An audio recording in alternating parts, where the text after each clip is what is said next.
Bienvenidos al resumen semanal de noticias de ILTV en español. Mi nombre es Ronnie Ignates y antes de comenzar les quiero recordar que pueden ver este programa completo desde la aplicación de ILTV Plus, que la pueden descargar desde nuestra página web iltv.tv. Ahora sí, estos son los principales títulos de esta semana desde Israel. El gobierno presentó un plan para reducir el alto costo de vida en Israel y llovieron las críticas. Escándalo nacional, acusan a la policía israelí de espiar a los ciudadanos cibernéticamente. Y finalmente, otro paso en el camino de la paz con nuestros vecinos. Una delegación histórica del Golfo llegó a Israel esta semana. Todos los detalles en el programa de hoy.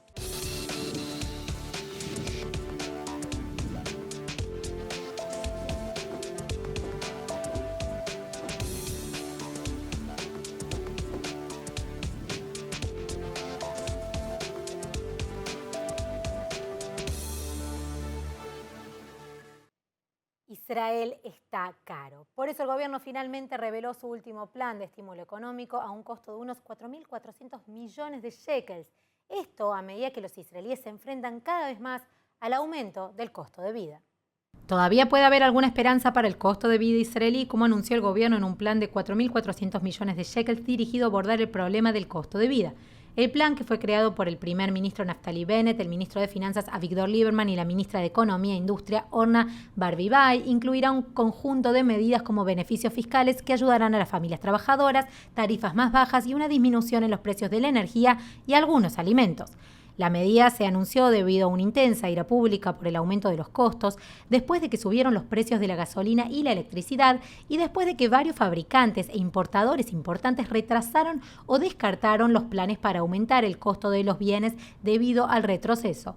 Los críticos de todo el espectro político ya están criticando fuertemente el acuerdo, describiéndolo como un comienzo ensamblado en el último minuto y bajo presión, y demasiado poco y demasiado tarde. Incluso el ex primer ministro Benjamín Netanyahu apuntó contra la coalición de Bennett y Lapid y los acusó de que el plan no contempla compensaciones económicas para empresas independientes, pensionados, trabajadores con salario mínimo y madres solteras. Escándalo nacional. Medios locales publicaron una lista de decenas de israelíes que fueron atacados ilegalmente con el spyware Pegasus. Y por nada más y nada menos que la policía de Israel. Vigilancia tecnológica y orientada a datos. Este es el término inocuo de la policía de Israel para espiar ilegalmente al desprevenido público israelí, utilizando la compañía de espionaje cibernético Pegasus de NSO, una de las herramientas de vigilancia más sofisticadas jamás desarrolladas. Y según algunas de las noticias israelíes, la policía había estado en esto durante años. Los objetivos incluían alcaldes, líderes de protestas, activistas políticos, periodistas, testigos estatales e incluso miembros de alto rango de los ministerios del gobierno.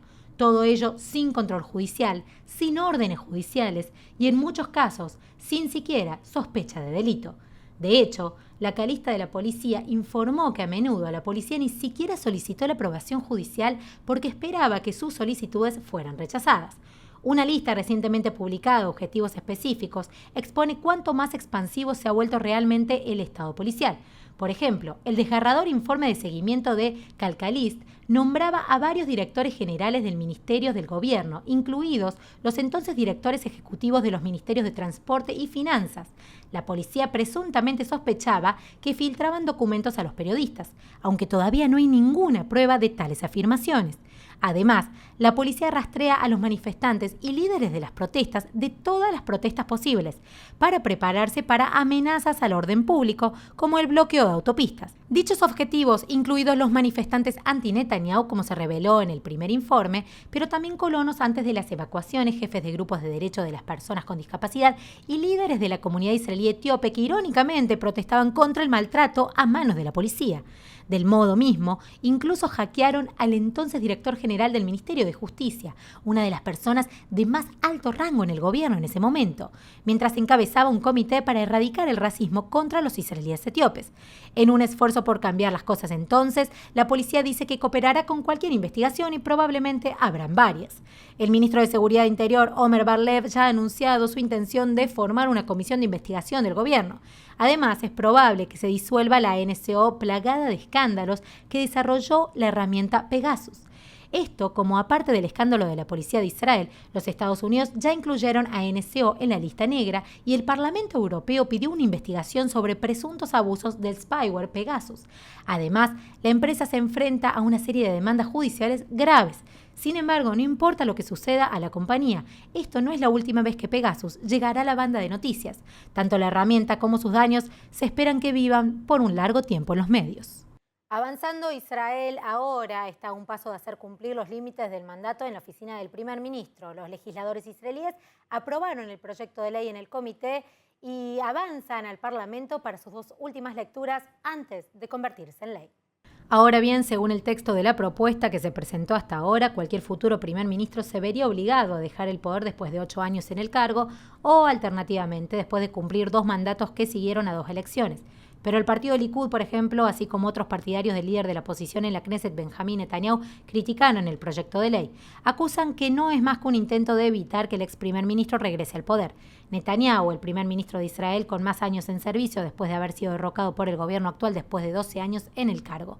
Sin embargo, el proyecto de ley, tal como lo redactó el ministro de Justicia Gideon Sa'ar, no se aplicaría retóricamente, lo que significa que no hace nada para evitar que Netanyahu se presente nuevamente en el futuro. Lo único que podría interponerse en el camino de Netanyahu son los cargos penales presentados contra él en la corte. Actualmente, Netanyahu lucha contra cargos de fraude, abuso de confianza y soborno, y en 3 casos separados por los que fue acusado en 2019. El ministro de Justicia Sa'ar trabajó simultáneamente en un proyecto de ley que excluiría a cualquier persona acusada de ciertos delitos de convertirse en el líder del país.